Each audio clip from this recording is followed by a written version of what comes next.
What's up for the podcast on this Thursday, February 19th? James, I'm Brennan. Slight delay here. Had to work on a tech issue with getting the computer up and loading. Making people wait a little bit. Nothing compared to the tech issues when we first started this show, if you'll remember. That is true. When we were going and then eventually as we were working through the rollout. It was rather bumpy. Yeah, it's whenever you get an update. And this happens with people with their computers at home, with phones too. And then you need the fix or the update to the update, right? Yeah, exactly.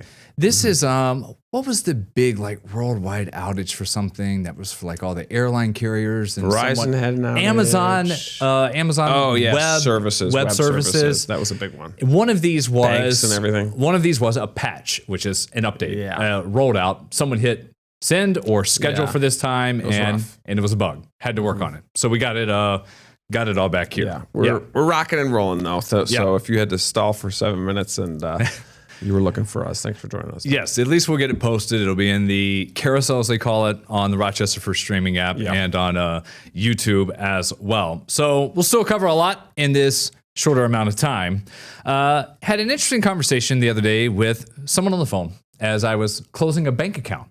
Oh, yes, the bank account. This is curious about this one. You know, growing up, it's when you're kids, you have wherever you grew up, and I know you were local, but you have your local bank. Mm-hmm. And mine was Bank of Wiggins, way back when in Mississippi. Close that. GGINS, Wiggins? Yep, that's where I'm from. Closed that one out when I get to college. When I got there, my dad lived in Memphis, and he banked with Wells Fargo at the time. So I opened up, that was my college checking account. So that's where I just kind of moved banks.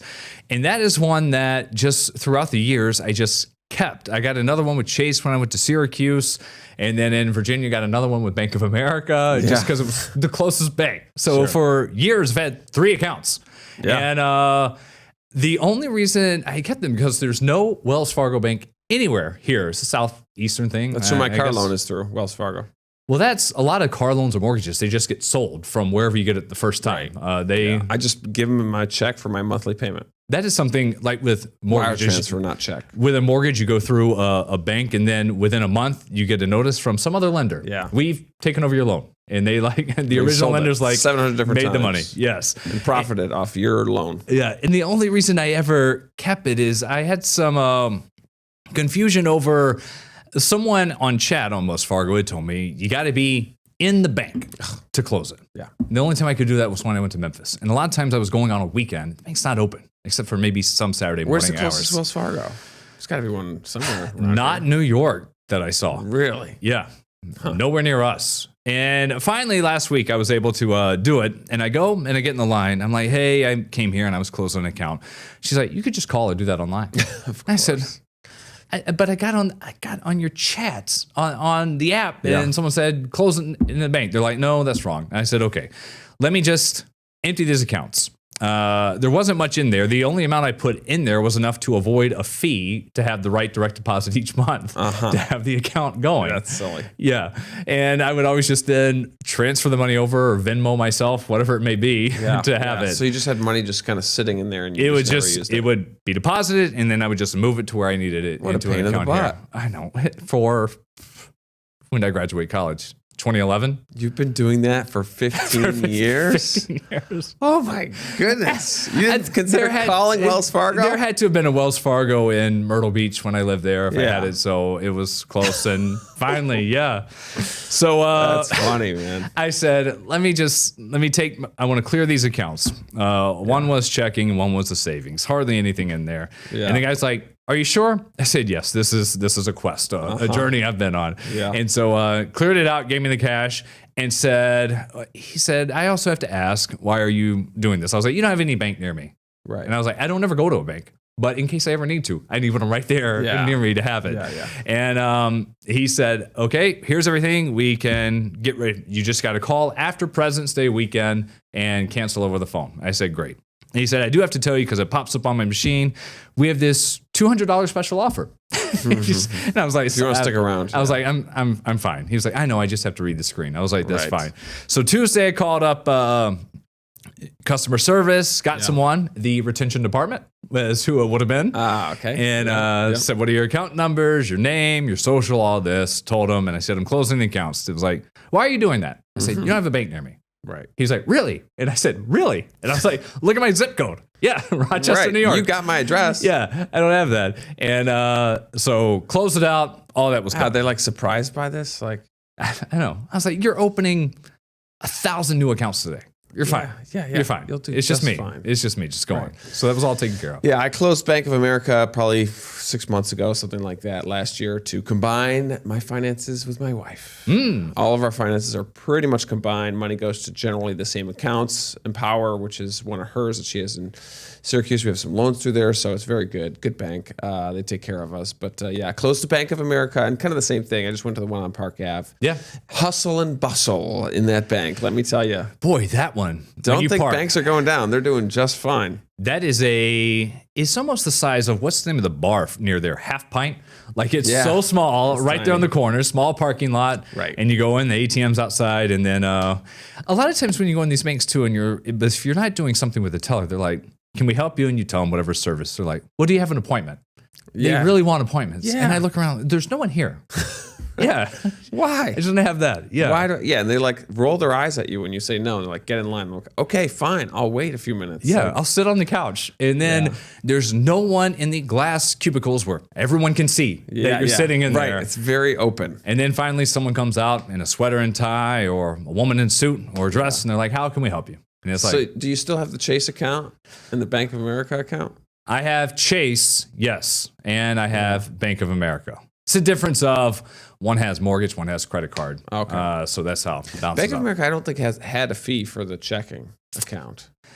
It's a lot of it's just direct deposits. Don't have to anyways. worry about it. Yeah. Yeah. I had direct deposit into there, and then I moved it over, and I basically waited for 2 months so I could double check that no money was taken out of there, no money was going in. And then when it was at, zero or whatever for 2 months, they hit me with like the $5 fee, I think, or something like that. So you're supposed to have money in there. And then I'm like, okay, I'm definitely canceling this. Yeah. So No, we're closing it. It's I got done. rid of it. Sorry. But that was just some business. And the odd news with all this is that my dad was a longtime banker. yeah, that's true. That's funny. You got banking in the family. And he actually I took him to the bank with me to take care of this. That's a good idea. How about this? Have him as your lawyer. Yeah, I should. I was like, you've been through all this. Right. You handle all of that. So just some life business that we took care of. You watched Little Mermaid last night. Yeah. Little Mermaid. We had it on. Kids watched it, and it's just a classic. 1989. It's a fun little movie. And we were talking, what do you like, classics versus new movies? They're all good. I was looking up the highest grossing animated films worldwide. Okay. Do you think you can guess any of them on the top 10? In animated, there's not going to be some standout that's something for teens or adults. This is going to be a kids movie? Kids movie, and they're all, the latest one is 2013, so they're all pretty new.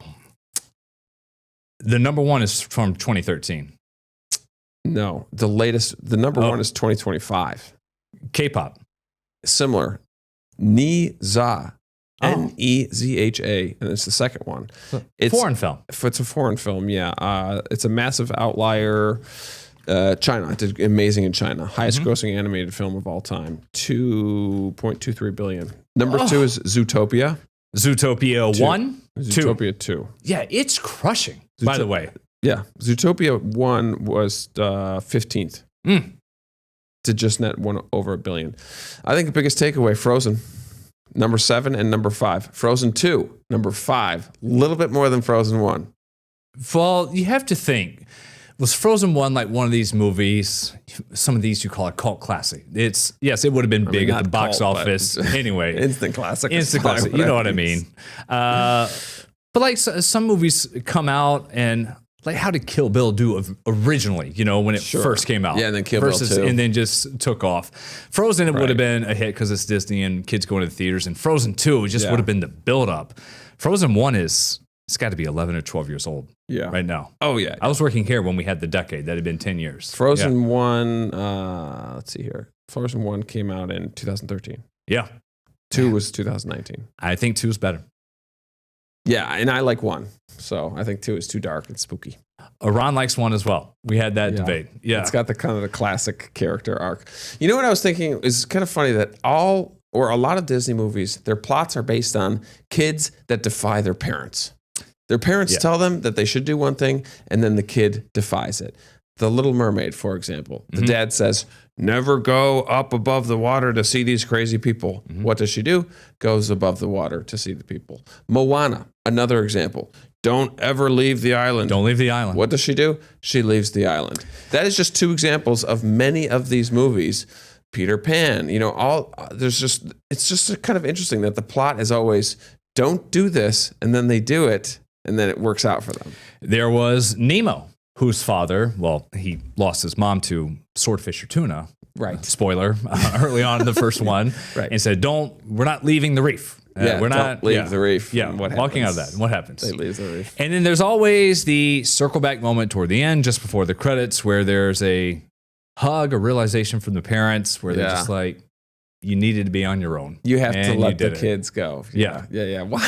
It's the same theme with every movie. Unless it's Frozen, and unfortunately, mom and dad long gone. That's right. And then it's the hug with the Rescue your sister and the snowman very with dramatic. Olaf. Very dramatic ending scene. It is. And whenever earlier on in Frozen 1, the girls watch it because you watch the songs and everything, but then comes the point where the parents are leaving, they're going to a different part of Europe and then in the North Sea. Yeah. It gets very dark, stormy, and the ship sinks. And then there's they lower the curtain over the portrait of the king and queen. Yeah. And you got to explain There's some dark stuff in there. Explain for to sure. the kids of what was going on. I mean, The Little Mermaid is like when the evil octopus is like, and she's got all these like dead souls rising out of the ground. Like, it's kind of freaky. But I'm like, you know what? Hey, I survived it when I was a kid. Yeah.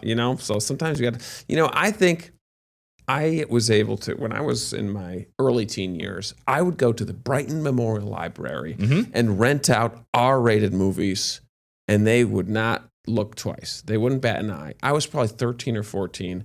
I watched Scarface, Brennan. Yes. At like 13 or 14, like young. Probably too young for that movie. And I would just rent the movie out, and they wouldn't, it's the library. So they got the DVDs, and they don't, I was probably VHS at that time, and they would just scan it and hand it to me. And it was like a hack. And my parents didn't know. I was the third. So, they didn't really care about me. But I would just watch the movies and watch these movies that I probably should not have seen at my age. The way I did that was, sleepovers at friend's house. Sure. It'd be like I go to one of my friends, Tyler, his house. His mom was a little laid back. She takes to the video store. Sure. She'd sit in the car and just be like, go do whatever you want. And a movie that we got, it was like, it was something called like 13 or 15 minutes. Edward Burns was in it. It's a thriller, crime drama involving a suspect in a phone booth on a phone call and the world falling around him. He's a suspect and it's violence, R-rated, and And you loved it. Yeah, there was another one that was, this was way back before Hunger Games. It was called Battle Royale, and it was a foreign film. And I watched it with my friend, I forget his name. We watched it one late night at his house. Yeah. It was gory. The premise was these kids are kidnapped, taken. They're all put braces on their necks that eventually something times out and goodbye. Yes. Beheaded. And they play a game and it's last one standing literally, and then you can take that off. So that was intense. That was pretty intense. Yeah. We were big Schwarzenegger fans. So we did a lot of Terminator. I watched Terminator 1 and 2 so many times at a young age. We saw a lot of war movies. Our parents were Saving Private Ryan. I remember that, and I remember the first time that my family brought it home they rented. I couldn't watch. I was back in my mom's room, and maybe it was my older brother, some of his friends and dad in the living room, and I could hear it. I mean, it's just, and people have talked about veterans being in the theater and walking out of just how realistic Spielberg had it, but just how intense that was. That was the first time. I don't remember the actual first time I saw it, but And then that was a good one. I had limits on video games. With that too. Yeah. Grand Theft Auto, that was sneaking around to see if I could play it with some of my friends. Vice City. Oh my goodness. I know. That game was insane. Resident Evil, Just things like running over that. people. Yeah, and parents being like, what game are you playing? This is not Mario. Yeah, this is not sports. Right. And for you and I, it was like video games were relatively like the real gory ones. Like video games were around when our parents were getting older, but not like the gore that we used to play with. Yeah. right? I feel like gore was kind of a new thing in like the late 80s, early 90s. That's when gore became like a feature of games. It was like, because it was more like splashy versus realistic because of, I guess, the graphics they had to work with. But yeah, speaking of, so we get ready. I want to pull up this this trailer that I stumbled across yesterday. So this is a new Mummy movie coming out. It looks like The Conjuring or Hereditary or, you know, Exorcist or something.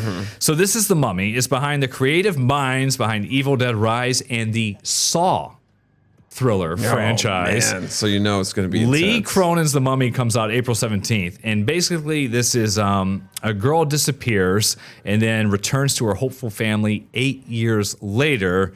But obviously... different circumstances. The girls are sitting there watching Spidey or something yesterday on Disney, and I'm just scrolling through Twitter, and I didn't watch it with the sound, but I was like, whew, watch out. Oh, man. Yeah. You know, it's the lighting. They just do such a good job with the lighting of how it changes. I know. And it's the lighting, it's the music, it's the eyes, you know, and obviously the jump scares that really just... It was the... Speaking of getting in trouble watching movies, the first or second Mummy, Brendan Fraser, that was one where, again, with my friend Tyler and his mom, who loves to whatever, took us to the mall. I just told my mom, we're going to see a movie. And she's like, what do you want to see? We're going to see The Mummy. So we saw that, and we were, I don't know, middle school, maybe late elementary, maybe sixth grade. And came home. What'd you see? The Mummy, and that became a whole conversation. The mom was not super happy with that. No. Yeah, for sure. My mom didn't like it when we watched The Simpsons. That one was off limits. You know, they just had their 800th episode, by the way. Yes, they did. Sunday. Yeah, Simpsons. I never did South Park. We didn't really have... South Park was, my older brother and dad Central. saw it, not me. No, yeah, we couldn't watch South Park for sure. It was always after the fact. What else was off limits? That's all I can maybe Ren and Stimpy. That was another one. Stimpy, yeah. Sure. No, Simpsons. And then, like, for a while, you know, it's funny. My mother, you know, love her, and she is currently watching my kids right now. But, you know, it was when she could, she would try to stop me. But it's like all kids. You just always find a way around. Find a way. Find a way. And now it's the internet, which is really scary. Yes, no doubt. That's why you got to set some limits on that. That's right. I think that's so important. Like YouTube, as much as we can rant on the companies that are, you know, doing like bad things, they do have or open up the possibility of those limits, of those ways to prevent from kids seeing things that they're not supposed to see. Yeah, it's all the limits you can set up on phones when the kids aren't looking. Right. We've got about a minute here. Oddly enough, the worst commute of the winter season happened on a random Wednesday yesterday afternoon with all this slush. If you were driving north. Oh, I know. North of the thruway, north of 104, man. And it's just sheets of ice now on so many driveways and everything. For sure. Yeah, it's very icy there. We have temperatures that are below freezing right now. They should get, 37. I have that. That's probably city and north. I do think some spots in the Finger Lakes could probably get in the 40s. I was looking some places, Ashen, maybe 50 possible this afternoon. So pretty warm there. So should get rid of the ice out there that we had this morning. And then rain Friday. 40s there again, and then cooler and kind of flaky by the weekend. And then post-winter break, getting back to school, being a little chilly there. All right, we're done. We will see you on the TV at noon and here tomorrow at 9. Promise. 9 a.m. Get the Rochester First streaming app today for everything you love from News 8 On Demand, plus exclusive shows you won't see anywhere else. Search ROC and download for free on Roku, Amazon Fire, and Apple TV.